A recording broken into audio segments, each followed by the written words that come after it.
How's it going, everyone? Welcome back to Roll On Gaming. And I wish I had the Hallelujah music playing right now, but that's too high budget for us. We are back. We are here to talk more Star Wars Unlimited and talk more about Store Showdown season. But before we do that, I have to introduce my co-host, my brother, Corwin. And Corwin, heck of a weekend we just had. Yeah, maybe it's worth adding doormat to my title after what happened Okay. yesterday between us. Okay. Okay. Little dramatic there. But we will jump right into it. Corwin, you had a busy weekend. You had two store showdowns to attend, and I tagged on to the second one, which was Mhm. Sunday. So why don't you tell us a little bit about your Saturday experience before we dive into Sunday? Sure, yeah. Saturday was a showdown that turned out to be a smaller one at one of our favorite local shops, Geeky Teas and Games. We had 19 players, and I decided to run Cheer It Red because I really wanted to try out the force throw package, just kind of like looking ahead to next set potentially. Um, and it didn't go so great for me, but that's okay. Somewhat to be expected considering I hadn't really played the deck much. But it was fun. I had a lot of fun on the day. Needless to say, the results weren't there, but it was still a fun event. Little unfortunate that it got cut short prematurely, which meant that some people that may have had a chance to make the cut and get promos didn't. So wasn't too happy about that. Mhm. But otherwise, it was a fun day and a lot of good unlimited being played. Yeah, and to be clear, the tournament was cut short because there were a lot of drops, and that was a decision made by the store, obviously not the players. So obviously for people seeking that one extra win or even just that one win, kind of a bummer not to get to play the fifth round. But I am interested if you had done well with Cheer It, if you would have skipped out on the Sunday store showdown. Hmm. Yeah, I don't know because I think I went Sunday because the day just sort of opened up for me, and Mm-hmm. certainly like not performing as well on Saturday left me itching to play some more. Mm-hmm. And having the tournament cut short, none of our team made the cut that day, so wanted to try to rebound on Sunday. Um, so just figured out a way to make it happen. Yeah, and so here's a little bit of insight on how Sunday came together for our team. We have a really cool testing team that we see locally pretty frequently and get to play games with. So shout out to our team, obviously Corwin, Aaron, Mike, and producer Pops. Um, it was originally just going to be myself and Aaron that went to a store showdown about an hour away, because you weren't going to attend a Sunday showdown, and then Mike probably wasn't going to go either. And then while I was at work Saturday night, I got wind that both you and Mike were thinking of attending a different showdown that was a little bit closer. So after several discussions with Aaron and with the rest of the team, we made the decision to say, hey, let's call that store in the morning if they still have spots, despite the fact that we had already prepaid for our spots at the original store showdown. We were going to do it for the bros and go to the same one that the whole team was going to. And try to just, be a team about it and have some fun. And of course, inevitably that's what ended up happening.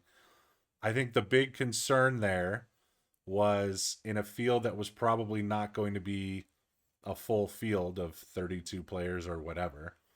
All four of us showing up to the same store showdown meant the inevitable risk of friendly fire.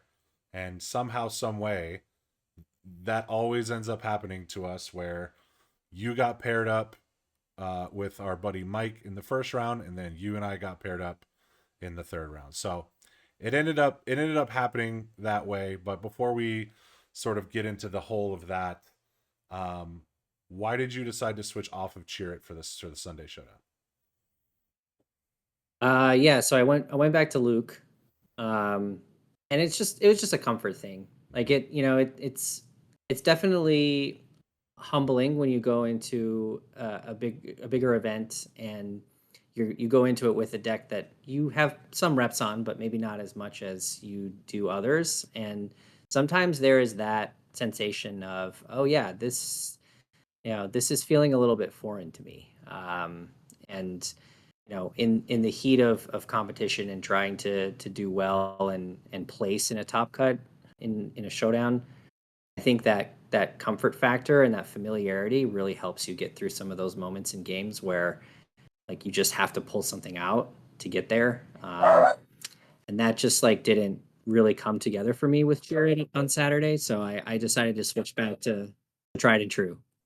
And thankfully it worked out. So if you want to take a look at Corwin's original Luke list from the Store Showdown in which he took second place about a month ago, you can check that out on our previous video where we went into detail about those choices.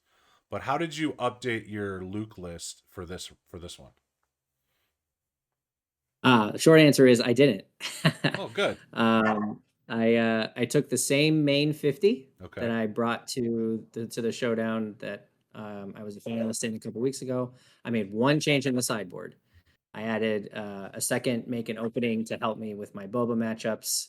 I promise that's not just because that's what you were on, but it was just because Boba Yellow has been dominating our area, as it has with many areas at this stage in the meta. And so I wanted more answers for that. Yeah, and you alluded to it. I decided to play Boba Green. I decided that for two reasons. One, and predominantly, was because you told me to play it. Um, you have been on me to play Boba Green for quite a while now. I've been beating this drum for a long time. Yes. And, I finally decided after the last Store Showdown I would sort of listen to what you had to say and take the deck because in all reality, the this was probably going to be my last Store Showdown of the season before we got to set 2. So I wanted to make sure I had a chance to do well. Um and I also knew that, right now Boba Yellow is dominating. It's doing very well in Store Showdowns all across the country. And I thought, I don't know how good of a matchup Boba Green is into Boba Yellow, but it seems like there are some things it can do to fight fire with fire. And I had all the cards for it, and I was more comfortable with the green shell than I was with the yellow shell. So, why not just do it? And, credit to you and again the guys on the team. You all helped me test it into the ground the last couple weeks. So that was very beneficial in getting me up to speed and getting me familiar with the deck. I also want to give a big shout out to the folks over at Late Night Gaming Edit KTOD. The Boba ECL Masterclass video that you recommended, Corwin, was like my Bible for this tournament prep. I definitely was listening to that a lot and just sort of getting a feel for some. Not, I mean, I knew how to play the deck, but some of the nuances and some of the decision points there were really helpful in sort of achieving that next level of understanding of the matchups and how the deck works. So I'll link that in the description box below as well. So if you haven't had a chance to do that and you're looking to potentially play Boba ECL as Store Showdown season is winding down, definitely go give that a check. I really recommend it. But why did you think Yeah, that? the late night guys have done a really good job with those masterclass videos. I, Yeah, I think they're super informative, and it's always great to hear from top players' perspectives, not just on like the individual deck choices, because like anyone can pull a deck list off the internet, but it's when you get the context and the flavor behind it and some of the rationale, it really helps kind of piece it together. So I think that's a really great series for anyone who's interested. absolutely. And what I was going to ask was, why did you so badly want me to play Boba ECL? Well, first of all, I mean, you have all the cards for it. So I think that helps. It's not, not everyone can say that. But also, I just think that it's a very strong deck into a lot of different things, Hmm. and it probably has a close to favorable matchup against Boba Yellow, which not a lot of decks can say right now. Um, so, maybe that matchup has become closer to 50-50 as time has worn on, but 50-50 is better than a lot of other decks can do right now Hmm. against Boba Yellow. So, um, yeah, I just think it's a really, really strong choice. And obviously, like, you know, in the hands of a excellent player like yourself, it's gonna succeed. Yeah, well, let's not go inflating my ego too much, but here's the build that I went with for this particular store showdown. Um, there's nothing too groundbreaking here. Again, I took a lot of my cues from what felt well in testing, and then filled in some of the gaps with what the KTOD guys were preaching. One late change that I made the morning of that ended up not being super needed or important was I subbed out Relentless for Spark of Rebellion. Um, I was pretty high on Relentless into the control matchup, and then I, caught the last bit of what the folks during the masterclass were saying about how it didn't really provide as much of an answer as it hoped. So rather than trying to hold off for 9 resources, I ended up sticking in Spark for a little bit more flexibility. That ended up not mattering because I ran into no control throughout the entire tournament. And Corwin, I don't think you did either. It was actually quite the field to run Boba Green into. Yeah, it was kind of a dream field because it was very Sabine heavy. Mm-hmm. Um, and there were a few control decks there, one of which I played in Swiss. Mm-hmm. Um, there were two others I think that like played each other first round, got a double loss, and then they both dropped later. So that sort of opened things up too for us. But yeah, it was very aggro heavy. Um, and then there were two other Boba Greens besides you. Mm-hmm. So Yeah. there you go. Two other That seems pretty favorable for both of us, honestly. two other Boba Greens, one of which I met in the very first round. Um, and again, we at this point we didn't know what the field was going to be, so hitting the mirror match round one certainly not the best feeling. But got there in the end, 2-1 victory against a really good player. And it really honestly, like many Boba mirrors do, came down to who had the last action and whether they drew an answer or not. And I drew more answers than my opponent, and that was the round for me, and that was it. I was 1-0. What about your first round? Sadly, I had to go up against our teammate Mike. Um, he was on Leo Red. That's a deck that he's been working on a lot lately, and he's got it really well tuned.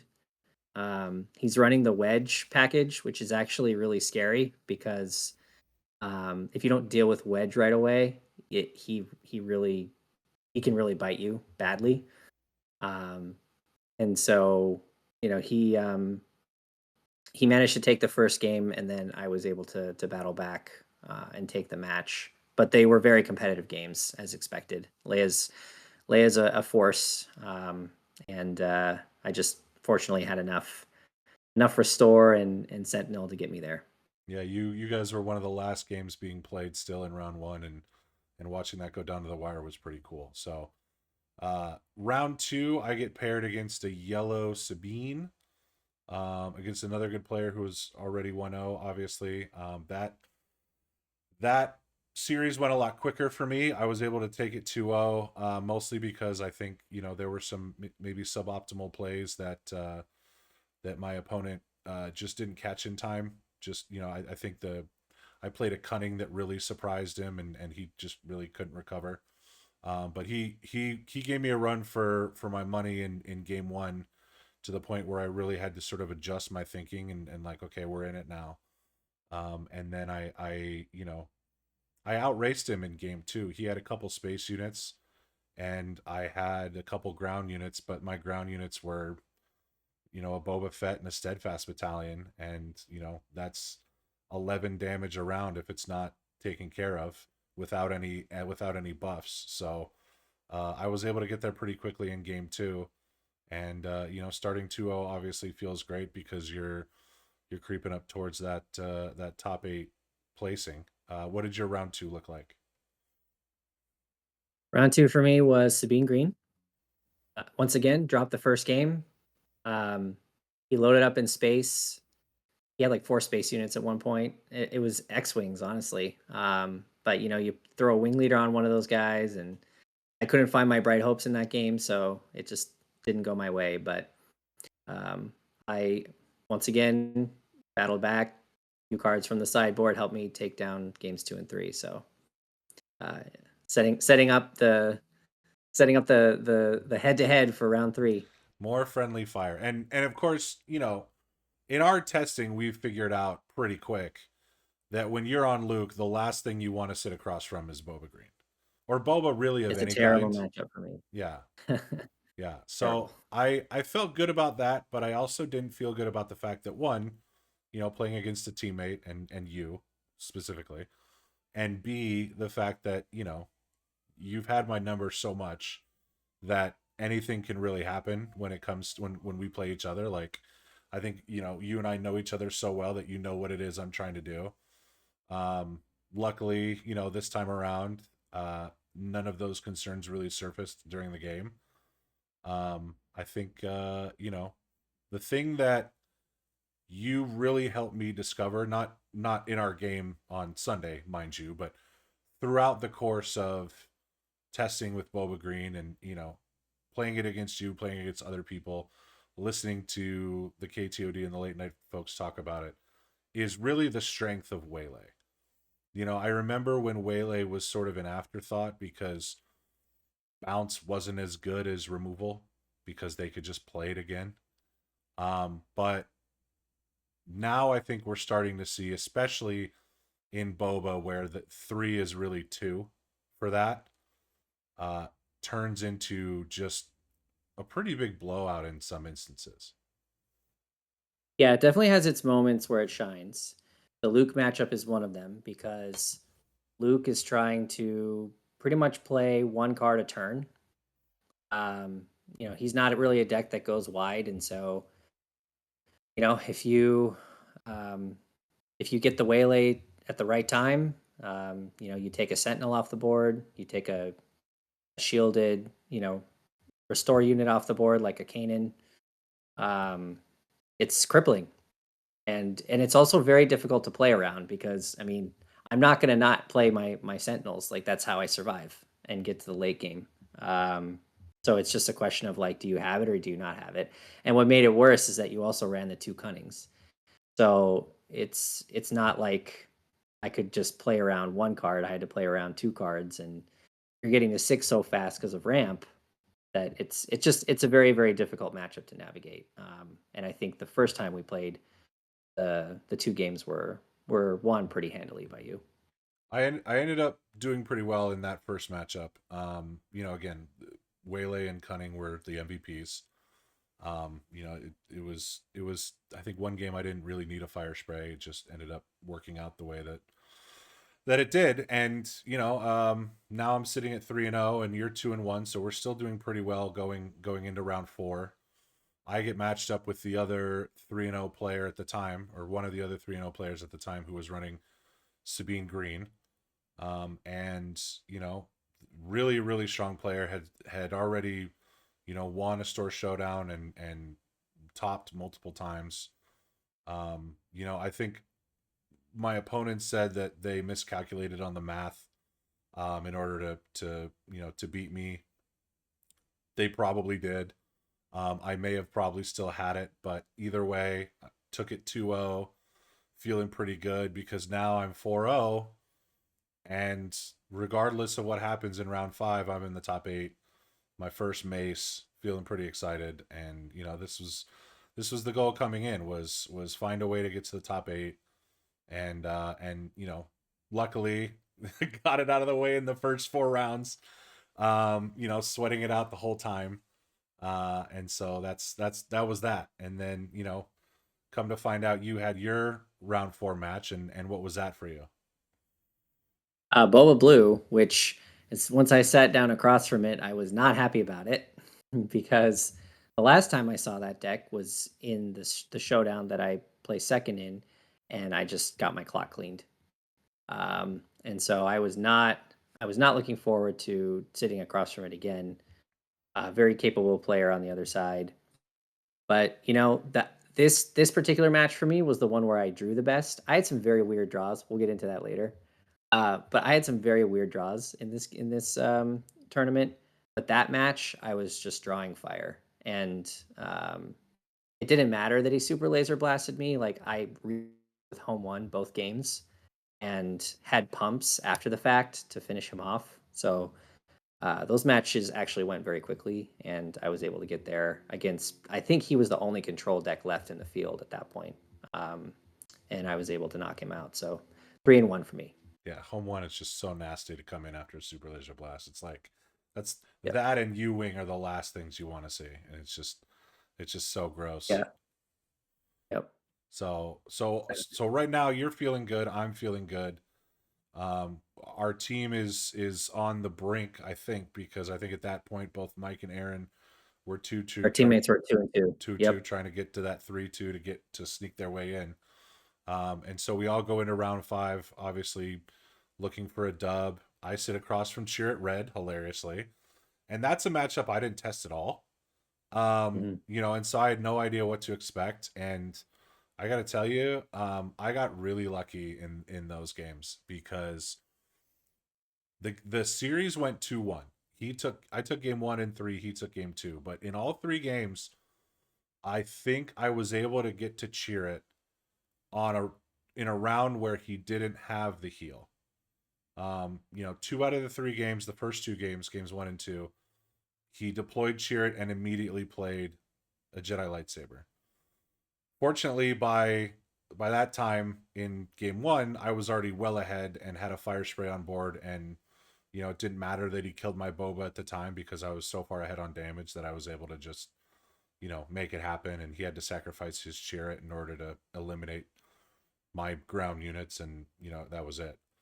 um Game 2, it really hurt me because Chariot, I had to sink so many resources into getting Chariot off the board just so I didn't just immediately die, that by the time by the time I could stabilize, it was just too late, and he was way ahead on damage. I think it was like 19-5, and he was running Tarkin Town, so I didn't have as long of a way to go, but it was still a long way to go. So I scooped it up and said, let's go to game 3. And game 3, fortunately, didn't have the heals for Cheer It, didn't have the lightsaber for Cheer It. He was forced to play a little bit suboptimally from what I thought he wanted to do. I only got force throwed once in 3 games, which was clutch. And so I pulled it out for the 5-0, and, going into top 8 with the 1 seed and just hoping that the rest of the team can make their way in. Yeah, yeah, no, you were top of Swiss, which was awesome. Like our goal collectively was just to get you in so that you could get your maces because we all already had ours. So this was great. It was a great feeling for all of us. Jira definitely had some play into Boba. I think it's one of the reasons why it's still fairly popular. Um, being able to one shot a Boba leader or a fire spray with the force throw, which is assuming you draw it, pretty reliable to get off since Chirrut has staying power, and Boba doesn't have something like a takedown to immediately get rid of him. So definitely a scary matchup for Boba, but was happy to see you navigate it well. Um, to top things off for me, I ended up facing Sabine Yellow in the last round, and that was another aggro match that went 3 games. Game 1 I took pretty decisively. Game 2 he had a crazy turn where I'm pretty sure he did like 15, 16 damage to me in one turn. It was the Sabine flip turn that he paired with he already had units on board. He had a sneak attack that he played. I think he sneak attack a wing leader to buff something up. There's all sorts of shenanigans going on. So he was able to get that one pretty easily, and then fortunately, game 3 went about the same as game 1, and took it down. So I finished 4-1, and was ready to try to make another run for the finals. Yeah, and so we get paired off for the after about a 20-minute break for the top eight cut, and of course, lo and behold, you get paired up with Mike for the second time in the day. Again, man, again.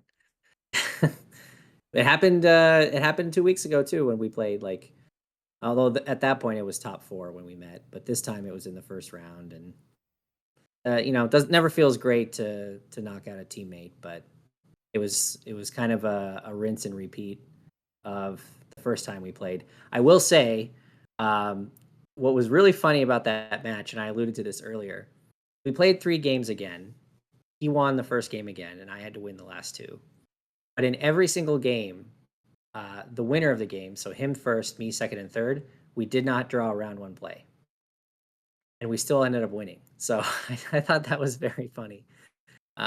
Just some really funky draws, but somehow Yoda saved me in those games because I got him out turn 2, both games 2 and 3, and then game 2 I stuck a devotion on him, which did a lot of work. Game 3, I forces with me to take out a unit top of turn 3, and that just like set me up for success the rest of the way. And um, a buffed up Yoda like that is very difficult for aggro to deal with. So fortunately, the restores and everything, did what they do and got me there. So was able to advance to top 4. You got to stop knocking out Mike out of these top cuts, man. It's the I second know. time. It's terrible. Yeah, It's really bad. Yeah, he's gonna get me one of these days. that's true. He's doing really well with the decks he's been playing. The time is coming, and so I got paired with the 8 seed, which was a Palpatine green, and again, not a matchup I've tested at all. So you said something funny after the match, and that was when I got paired, you were worried, and I want you to tell me why, because I still don't know why it's a bad matchup for me. I mean, I just think Palpatine being more controlly um, can sometimes be a little bit scary for Boba. Um, I'm not as familiar with the green. I have to admit, I'm not as familiar with the green variant, so it's harder to say. But certainly the Pal Blues, I think, can give Boba a hard time. And so yeah, I was a little concerned, Yeah. but thankfully it was all for naught. It didn't really dawn on me how quickly our games went until after the fact when everybody was still playing, and like you guys hadn't finished game one yet. But it's not. I don't think that was just that I beat the pants off of this dude. I think that he did the best with the situation he was given. If you're not super ramping with Palp, it's hard when a Boba deck or any sort of aggro deck is hitting you with buffs, and I was able to get surprise strikes and cunnings off and things like that. And again, that this was the second opponent where the cunning caught him by surprise, so that really worked in my favor.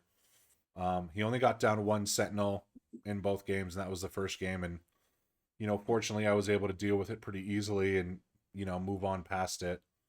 um Another scenario where Waylay really showed its mettle, first action of the 5 resource round, we had both ramped, and he played traitorous on my Boba Fett, and I just waylaid it back, and was able to play it again at the end of the round, which I mean, it just feels nasty because that was his whole turn. His whole turn was trying to catch me at my own game, and I turned the tables on him. So the first game was a little bit closer, obviously, because he had some of those tricks that I had to get around. Unfortunately, for him, the second game, he just drew nothing. He went digging through his deck, and all he pulled out was a couple of TIE fighters. He had barely any ramp. He had no sentinels, and all the stuff he did put out, I was dealing with very easily. So I was able to get there with relative ease, and he was a great sport about it. Palpatine never got to deploy, so I didn't have to worry about my units getting stolen. But it just was unfortunate that he worked so hard to make it to top 8, and some of the variants failed him there at the end. But it was obviously great for me to just sort of like get the top cut jitters out of the way, play a game that I didn't really have to sweat through a ton, and then I had to sit and wait for you and Mike to finish the slog before we could move on to the top four. Yeah, we were the last ones done, and our match probably took like the full hour Yeah, because we were just yeah. I would expect nothing less it's very from true. the two of us, but yeah, that was quite a long match. It's very true. So then we go to top four. I get paired against the Boba Green player that started my day. So the mirror match again against the same player who had made the top cut. He had taken out the Cheer It deck that I had previously beaten in the top cut. So I knew he had it going on. And then you get paired against the other 4-1 that was left, which was the Sabine player that I had gotten paired with round four. And I was very nervous for you because one, he's a good player, and I know that Luke has a really good Sabine matchup, so that part of it I wasn't as concerned about. But I also didn't want to play him again because I knew that was the redemption arc that he needed to knock me out and get another championship under his belt. So I was really hoping for you to pull it out just so I didn't have to, get the comeback on and end up losing in the final to this a really strong Sabine player. Yeah, no, I mean, the first game we played was fairly close.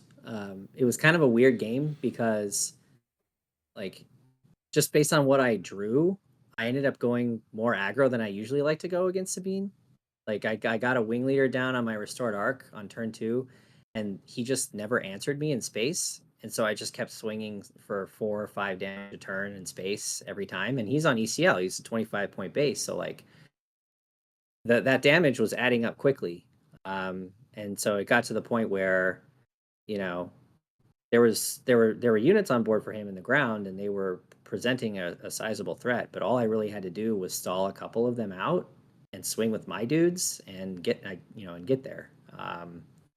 So very unorthodox game one. Game two is a lot cleaner.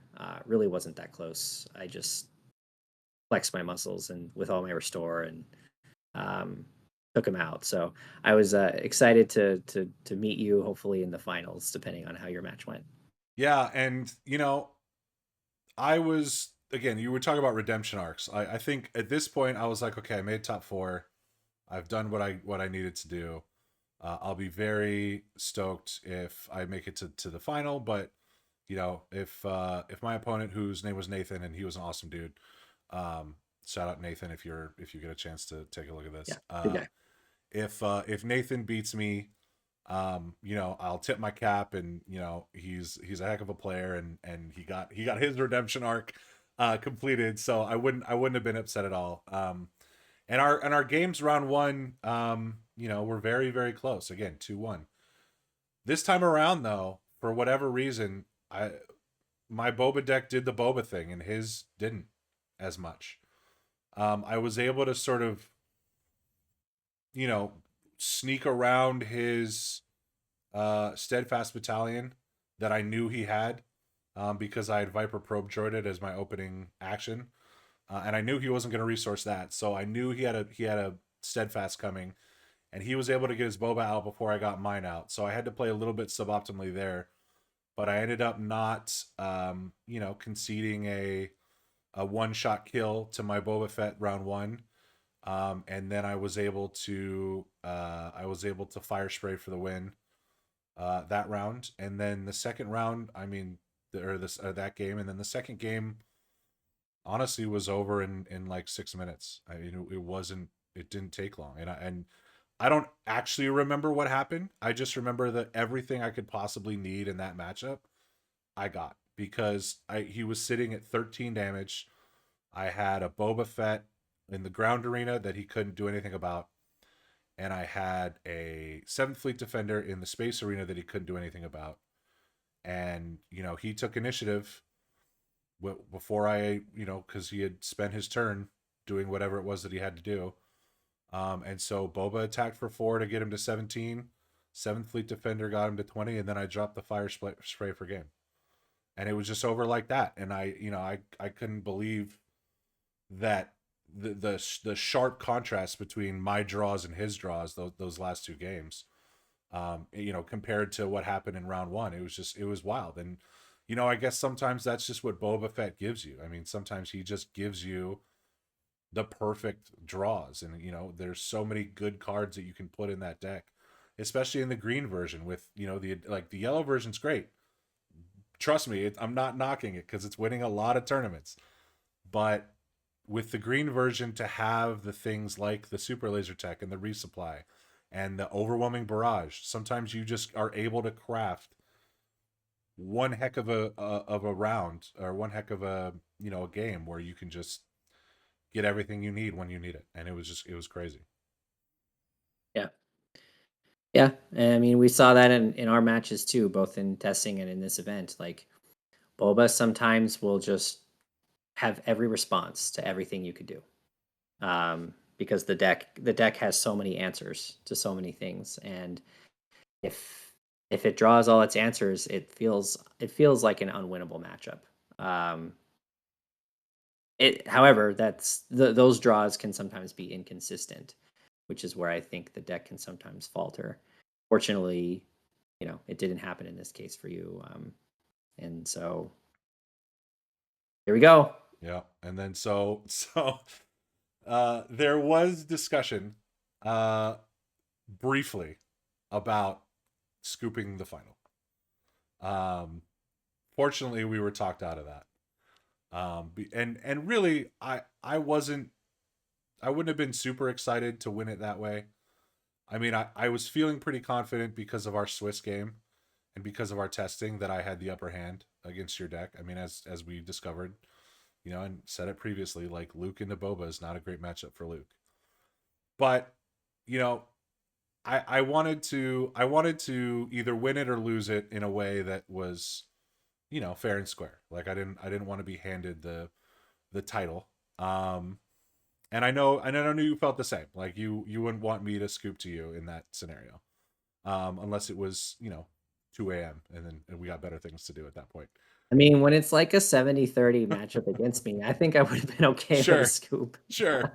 Yeah, if I had offered to scoop, you'd have been like, yeah, great, let's do it. But we decided to play it out, and I'm glad we did because this was much closer than our Swiss game. I took game one. I think it was. I mean, it was pretty unmemorable, honestly. Game one was. I think I was just able to get there, without needing too many tricks. It was fairly competitive, Yeah. mainly because, I mean, what I remember about it is it was played out in the beginning. It was more fair than Boba usually is. Yep. You didn't have any ramp. Yep.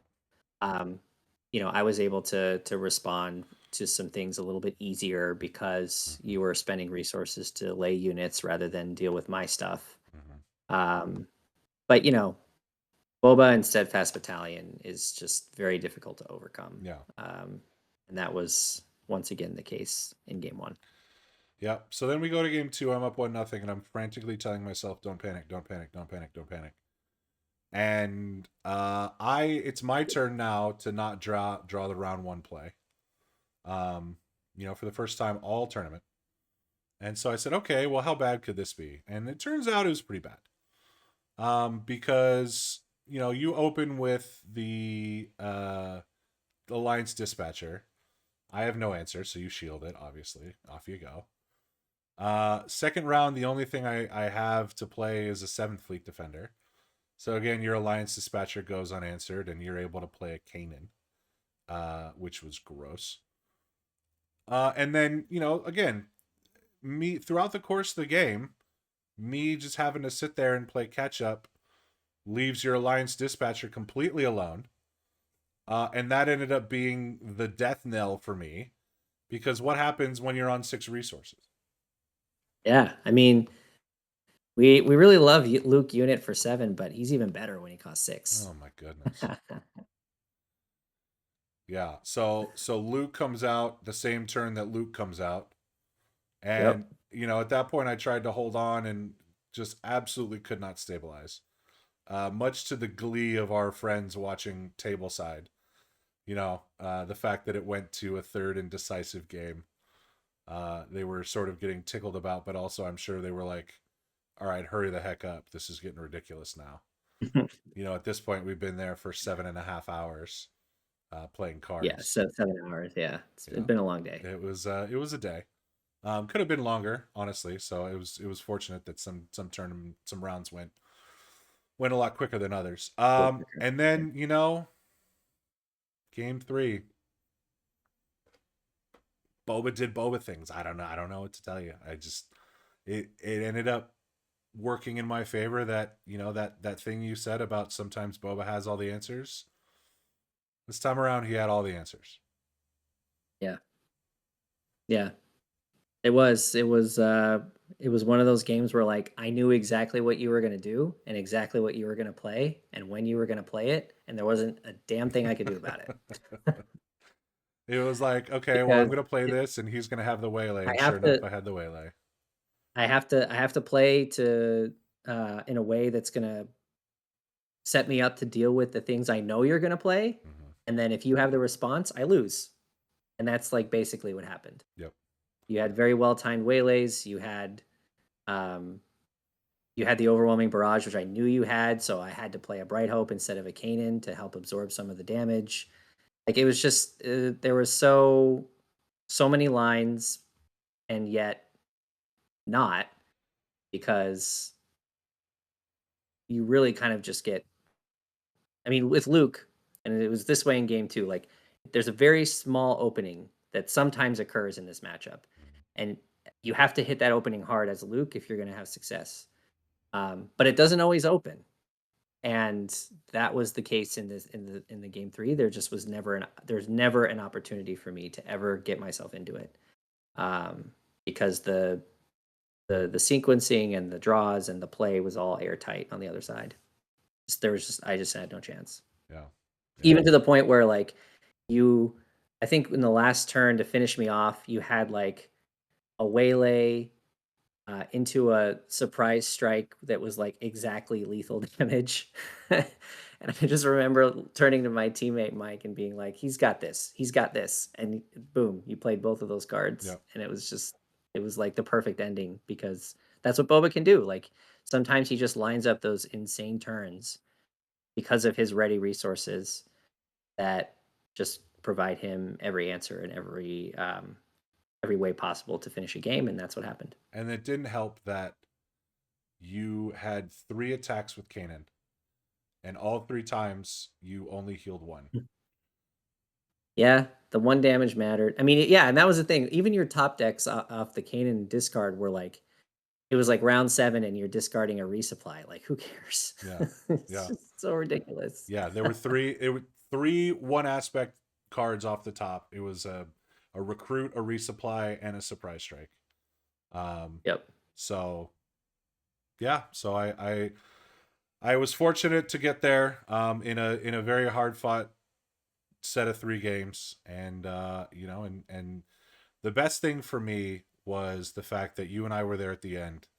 And if you clicked on this video, you saw the thumbnail of us getting ready to play our last match. And it was a well run event by the store. Shout out A&N Collectibles for running a cool event. We'll be sure to, Yeah, they did a great job. yeah, we'll Um, be sure to go back there. It really, was a cool space. really good space. Nice price support. Mm-hmm. Um, Mm-hmm. Getting some packs for our troubles was real nice at the end. Yep. Um, Promo packs too, not just the boosters. Mm-hmm.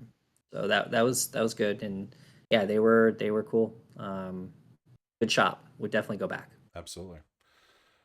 So uh the biggest casualty of the day was the fact that, and I was getting some grief for this from Mike, who's also a Luke player, was the fact that we had a chance for Luke to win his first Store Showdown, and I prevented that. So I apologize for getting in the way of Luke's glory. You know what?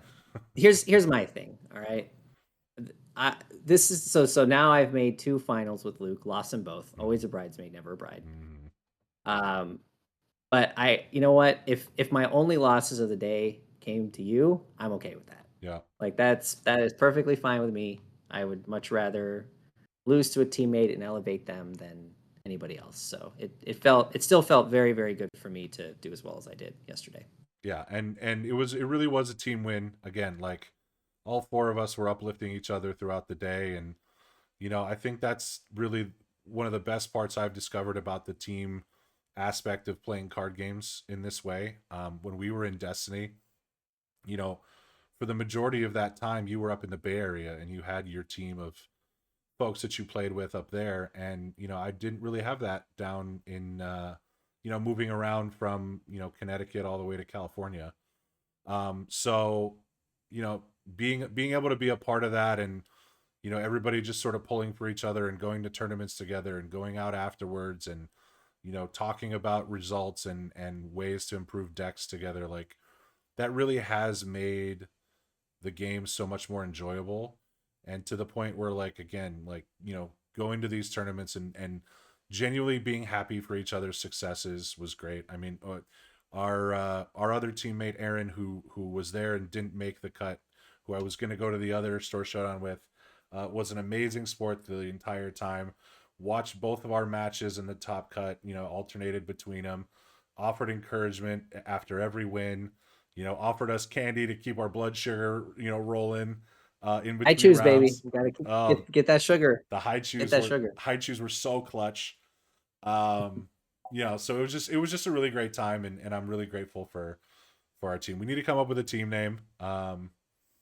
So we're definitely gonna have to do that. That's first on the docket. But uh, overall, really successful day, really fun weekend, and now I can goof around for a month before Shadows of the Galaxy comes out, That's right. and then You earned it. figure out what it is that you're going to tell me to play for set two, because apparently that's what we have to do to succeed is figure out the Well, deck. after what we saw last week, we know it's gonna be Villain Green. We do know it's going to be Villain Green, so we haven't had a chance to talk too much about Shadows of the Galaxy spoilers, but there have been two notable cards that have been revealed, that we absolutely have to talk about here before we go, and then we're going to open a pack and get out of here because we're pushing a little bit on time.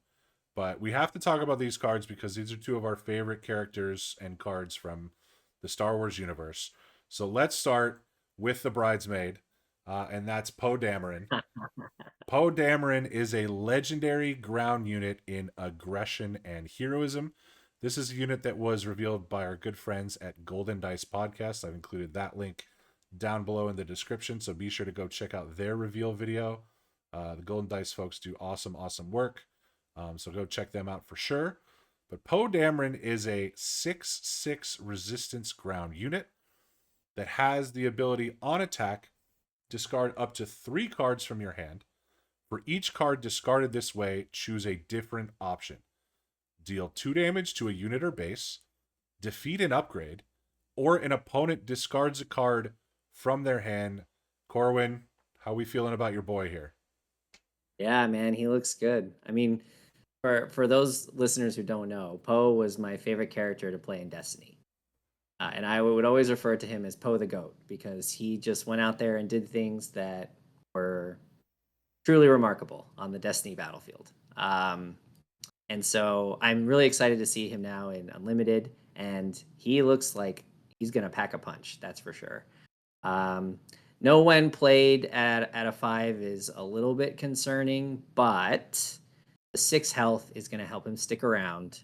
And I think that his on attack just provides so much utility.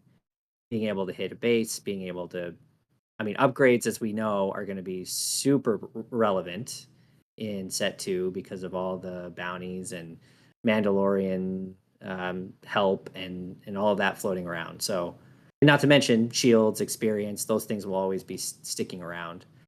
And then discarding a card out of your opponent's hand. I mean, not to be underestimated. I think Poe is going to have a place in a lot of decks. Quite frankly, he's just one of the best units you can play at 5, and I'm really excited to get him on the table. Yeah, I mean, look, if there's some concern about him not getting full, potential because you have to hard cast him and not, get him have him do a when played ability or anything like that. The 6/6 stat line allows you to be a little bit flexible with how you play him. If you're playing Poe in a red green heroism deck, like there's no reason you can't wait an extra round and spend 6 resources to play Poe with timely intervention, right? Get that ambush. Yep. You're still paying 6 for a 6/6, and then you have this on attack ability that you can use right away. So you can conceivably, if you have enough cards in your hand, deal 8 damage to a base, 8 damage to a unit. You can't deal 8 damage to a base if you ambush it, obviously, but you know what I mean. You can defeat an upgrade, that could be potentially a shield before you deal either 6 or 8 damage. And then, as we're seeing as people are more and more are starting to tech cards into their deck to deal with the control environment, discarding is great. So Yep. the interesting thing to me is the fact that that this artwork is from the Rise of Skywalker movie and not him in the cockpit, a la like a Wedge artwork, because he does synergize really well with the Black One card from Sparkle Rebellion. So Yep. I figured we would see him, piloting his X-wing, but instead we've got him on a land speeder here. Which We'll see him. We'll yeah. see him. Maybe his leader card will be him in a Oh, ship. Leader Poe. Now Leader Poe would be interesting, and that would be the deck you play forever and ever, I'm sure. Oh yeah, Yeah. already done. But no, for now, I'm super excited for Poe and being in Hero Red. I mean, already with stuff we've seen in this set and with stuff we already have. I mean, if on curve you're going K2, Poe Dameron, Wrecker, and Mace, like I mean that's pretty formidable. That's disgusting. Um, Yeah. so yeah, Red Hero is looking pretty spicy. I can't wait to get Poe in my hands. Yeah. Poe's gonna be a good one. So hopefully you have some good luck in your box pulls to get the legendary playset here. But I can't imagine this one will elude you for long. Speaking of cards that aren't going to elude anybody for long, because it's a rare, we got to take a look at my favorite card that's been revealed so far, which is, of course, Maul. Of Maul course. is a 7 cost command villainy ground unit. He is a 7/6 force underworld unit. Again, a rare, crazy, with ambush and overwhelm. And on attack, you may choose another friendly underworld unit. If you do, all combat damage that would be dealt to this unit during that attack is dealt to the chosen unit instead. This card's nuts. I need 3 of it in hyperfoil as soon as I can, because it's going in every single one of my decks. This is crazy. This is a crazy card. The fact that you can ambush into something with 7, not take any damage back. Obviously, you're putting it on something else in that scenario, so you're technically taking damage, but not to him. And then it's a force unit. It enables all sorts of force shenanigans. And oh, by the way, you can play it 1 round sooner with Palpatine's return. Team's return. Yep. Insane. So my question to you is, because yes, I agree. This card looks absolutely incredible. Does this card replace Vader in Villain Green? Uh, I think they're different, and well, they're obviously different, but I think that there's a world in which you do both if you really desperately need, ambush at 7, if you're ramping. But I think if you're going to replace Vader, you need to understand that these sort of do the opposite thing. Vader will put a unit on the board for you, whereas more often than not, Maul will remove one of your units. So when Vader gets played, it's almost like you're getting reinforcements. When Maul gets Mm-hmm. played, it's almost like you're choosing him over another one of your units. So you're going to have to sequence it in a way to make sure you've gotten full value out of that unit before you deal damage to it, so on and so forth. Now, ambushing 7 is significantly better than ambushing 5. This being a rare, so like capping out around $10, $15, is significantly better than spending $70 for a Vader. But Vader does give you the added board presence, regardless of what you pull, provided you pull something and don't whiff. So there's a world in which you play both of them and sequence them in a way where you play Vader one round to get the additional reinforcement to then sacrifice with Maul. Yeah. I mean, that makes sense. I mean, if Maul costs 8, I'd probably still play him. Yeah. So like having him the next turn doesn't necessarily feel terrible. No.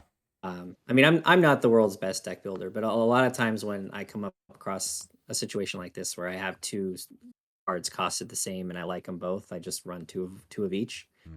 You know, which gives me a little bit of an extra chance to at least draw one of them.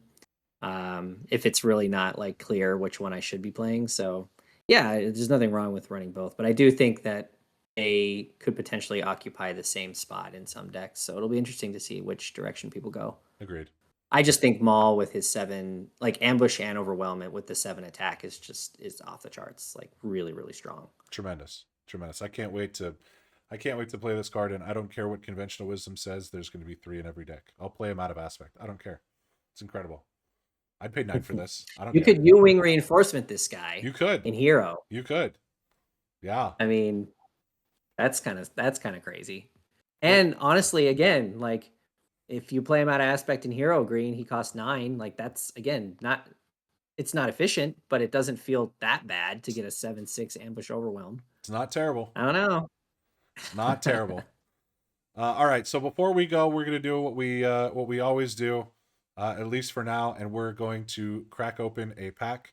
I still got a very slowly shrinking stack of packs here in a box I purchased all the way back when when Spark of Rebellion was released by the fine folks over at Deploy Your Leader Gaming. Deploy Your Leader Gaming is your source for all sorts of stuff, accessories, singles, provided that there's a market for singles and, the singles are accessible with a product shortage. But they will be getting in product and stuff for set 2, so get excited for that. They're also currently doing a newsletter subscriber giveaway for a Shadows of the Galaxy starter set. So make sure to head over to deployyourleadergaming.com. There'll be a link in the description box below.